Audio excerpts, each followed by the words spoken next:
आइए हम आज फास्टिंग के बारे में कुछ वचन को लेकर के आए हैं कि फास्टिंग हमें किस रीति से करना चाहिए। क्योंकि बहुत सारे नए विश्वासी भाई बहन हैं जो उन्हें फास्टिंग करने का हीलिंग नहीं पता होती है कि किस प्रकार से फास्टिंग किया जाता है। और मैं कुछ नए विश्वासी भाई बहन जो नए नए प्रभु में आए हैं उन्हें नहीं पता होता है कि फास्टिंग कैसे करना चाहिए। फास्टिंग ऐसे नहीं होता है कि हम दिन भर बिना खाए पिए रह गए और ये हमारे लिए फास्टिंग हो गया, या 1 घंटा या आधा घंटा प्रार्थना किए और ये हमारे लिए फास्टिंग हो गया। फास्टिंग के मतलब होता है बाइबल का वचन। जिस प्रकार से, क्योंकि जब हम फास्टिंग करते हैं और वचन को पढ़ते हैं तब प्रभु में हम मजबूत होते हैं। क्योंकि शैतान क्या करता है, जब हम फास्टिंग करते हैं ना तभी शैतान हमारे साथ रहता है और वो हमें आकर्षित करता है। वो नहीं चाहता है कि ये फास्टिंग के द्वारा परमेश्वर में मजबूत हो जाए, तो वो हमारी परीक्षा करता है, हमारे जीवन में अर्चना और बाधा डालता है। तब हमें क्या करनी चाहिए, जिस प्रकार से प्रभु यीशु मसीह भी क्या थे, 40 दिन और 40 रात निराहार थे, तब शैतान ने उसकी परीक्षा की। तो आइए हम लोग परमेश्वर के वचन से सीखेंगे कि किस प्रकार से शैतान उपवास में परीक्षा करता है। मत्ती 4 का 1 से लेकर 10 तक देखेंगे। तब आत्मा यीशु को जंगल में ले गया ताकि इब्लिस से उसकी परीक्षा हो। वह 40 दिन और 40 रात निराहार रहा। तब उसे भूख लगी। तब परखने वाले ने पास आकर उससे कहा, यदि तू परमेश्वर का पुत्र है तो कह दे कि ये पत्थर रोटियां बन जाए। देखिए, प्रभु यीशु मसीह जब 40 दिन 40 रात निराहार थे तब उसे भूख लगी। तब परखने वाले ने यानी शैतान प्रभु यीशु मसीह के पास आकर उससे कहा, यदि तू परमेश्वर का पुत्र है तो कह दे कि ये पत्थर रोटियां बन जाए। जो प्रभु यीशु मसीह सब कुछ कर सकता है और वो दुनिया का मालिक है, उससे शैतान कह रहा है कि ये पत्थर को रोटियां बना दे, जिसने सब कुछ बनाया। क्योंकि प्रभु यीशु मसीह सब कुछ सच में कर सकता था, लेकिन जब वो शैतान जिस प्रकार से बोला था करने के लिए, अगर ऐसा प्रभु यीशु मसीह कर देते तो शैतान अपना गुलाम बना लेता है। जिस प्रकार से आज पृथ्वी के लोगों को अपना गुलाम बना करके पत्थर और मूर्तों को दंडवत कराता है, तो प्रभु यीशु मसीह ने उसे उत्तर दिया। यीशु ने उसे उत्तर दिया, लिखा है, मनुष्य केवल रोटी ही से नहीं परंतु हर एक वचन से जो परमेश्वर के मुख से निकलता है जीवित रहेगा।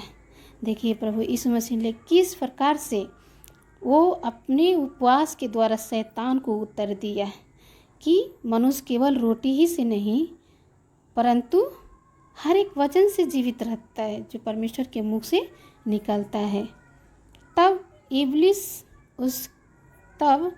इब्लिस उसे पवित्र नगर में ले गया और मंदिर के कंगूरे पर खड़ा किया और उसे कहा, यदि तू परमेश्वर का पुत्र है तो अपने आप को नीचे गिरा दे, क्योंकि लिखा है, वह तेरे विषय में अपने स्वर्गदूतों को आज्ञा देगा और वे तुझे हाथों हाथ उठा लेंगे, कहीं ऐसा न हो कि तेरे पाँवों में पत्थर से ठेस लगे। तब प्रभु यीशु ने उससे कहा, यह भी लिखा है, तू प्रभु अपने परमेश्वर की परीक्षा ना कर।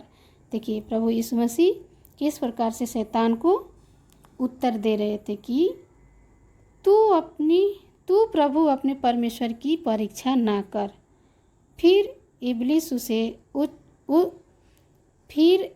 उसे एक बहुत ऊंचे पहाड़ पर ले गया और सारे जगत के राज्य और उसका वैभव दिखाया। उससे कहा, यदि तू गिरकर मुझे प्रणाम करे तो मैं यह सब कुछ तुझे दे दूंगा। देखिए उसे किस प्रकार से शैतान प्रभु को परीक्षा कर रहा था, कह रहा कि ये वैभव दिखाया और उसे कहा, यदि तू गिर कर मुझे प्रणाम करे तो मैं यह सब कुछ तुझे दे दूंगा। तब प्रभु यीशु ने उसे उत्तर दिया। तब यीशु ने उससे कहा, हे शैतान दूर हो जा, क्योंकि लिखा है, तू प्रभु अपने परमेश्वर को प्रणाम कर। क्या कहा यीशु ने?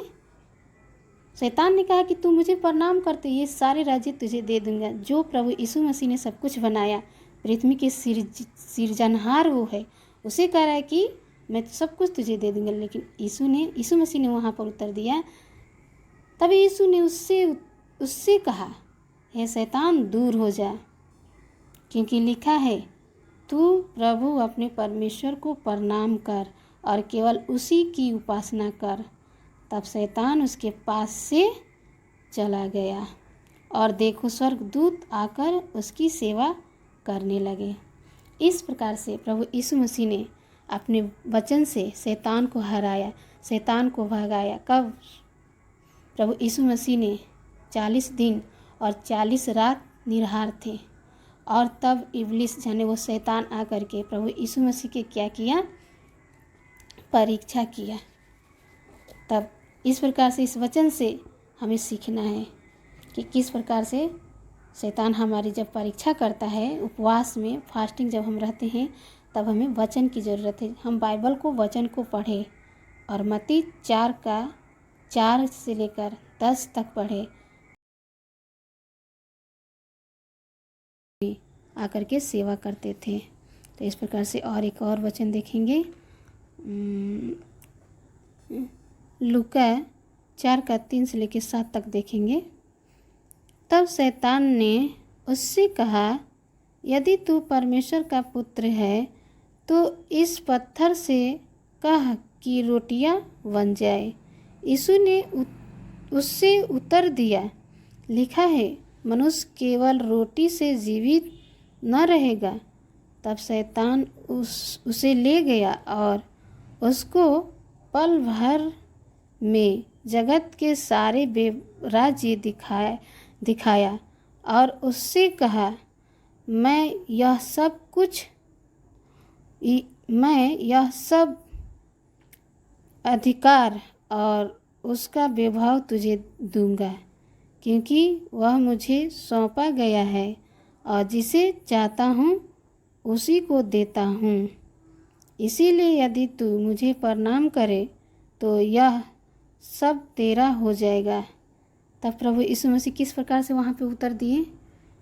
वो तो शैतान कह रहा है कि ये सारे अधिकार और वैभव पृथ्वी का मुझे दिया गया है, लेकिन प्रभु यीशु मसीह उसे उत्तर दिया।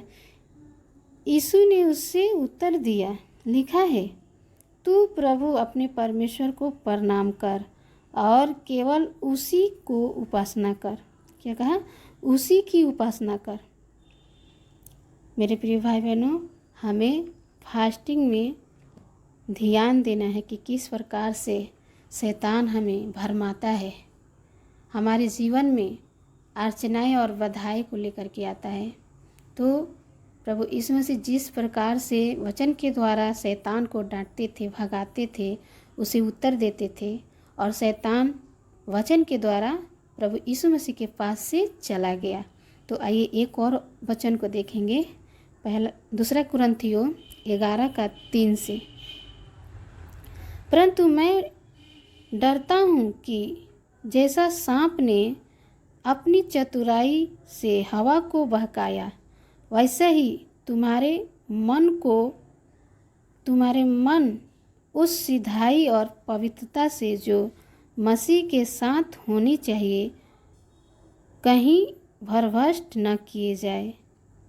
वचन क्या कहता है कि मैं डरता हूँ कि जैसे सांप ने अपनी चतुराई से हवा को बहकाया, वैसे ही तुम्हारे मन उस सिधाई और पवित्रता से जो मसीह के साथ होनी चाहिए कहीं भरभ्रष्ट किए ना जाए। मेरे प्रियो, यहाँ पर कह रहा है कि जब हवा आदम की वाटिका में रखी गई थी, जिस प्रकार से परमेश्वर ने आदम और हवा को वाटिका में रखा और कहा था कि इस वाटिका की सारे फल को खाना, परंतु जो वाटिका के बीच में है उस फल को मत खाना। लेकिन जब शैतान हवा के पास गया और अपनी चतुराई से उसे क्या किया, बहका दिया और बहका करके उसके जीवन से पाप कराया और पाप क्या हुई, बढ़ गई। तो इस प्रकार से शैतान क्या है, चतुर है, वो धूर्त है, बहुत चालाक है, वो ट्रिकबाज है। शैतान हमारे जीवन में ट्रिक लेकर के आता है, हमें आकर्षित करता है हर एक बातों में। हमारे जीवन में वो अर्चनाएँ बधाई को उपंत्र करता है।